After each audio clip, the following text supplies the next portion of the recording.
முஸ்லிம் அல்லாதவர்களுக்கு அவர்களுடைய பண்டிகைகளின் போது வாழ்த்து சொல்லலாமா? சொத்துக்கள், வாகனங்கள், வியாபார நிறுவனங்கள் போன்றவற்றை காப்பீடு செய்யலாமா? அவ்வாறு செய்வது தவக்குல் என்று சொல்லப்படக்கூடிய அந்த உன்னத பண்புக்கு முரணாக அமையுமா?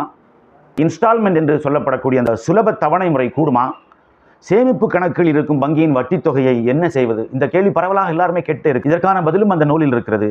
வட்டியுடன் தொடர்புடையோரிடமிருந்து அன்பளிப்புகள் அல்லது நோன்பு கஞ்சிக்கு போன்ற இந்த விவகாரங்களுக்கு உதவிகள் பெறலாமா? மது போன்ற தடை செய்யப்பட்ட உணவு விநியோகம் செய்யப்படுகிற விருந்துகளில் கலந்து கொள்ளலாமா? இது எல்லோருடைய உள்ளத்திலும் விடக்கூடிய ஒரு கேள்வியாக இருக்கிறது. அதே போன்றதான் முக்கியமாக பொருளாதார சுமையின் காரணமாக திருமண வயதை அடைந்த பலரின் திருமணங்கள் தள்ளி போகிறது. இதனால் சமூகத்தில் பல சீர்கேடுகள் ஏற்படுகின்றன. இந்த நிலையில் ஜக்காத்துடைய பணத்தின் மூலம் இவருடைய திருமணத்திற்கு உதவி செய்யலாமா? முஸ்லிம்கள் சிறுபான்மையினராக வாழும் நாட்டில் இஸ்லாமிய குற்றவியல் தண்டனைகளை செயல்படுத்தலாமா? இந்த கேள்விகளுக்கெல்லாம் இந்த நூல் விளக்கமாக ஆதாரத்துடன் விடையளிக்கின்றது.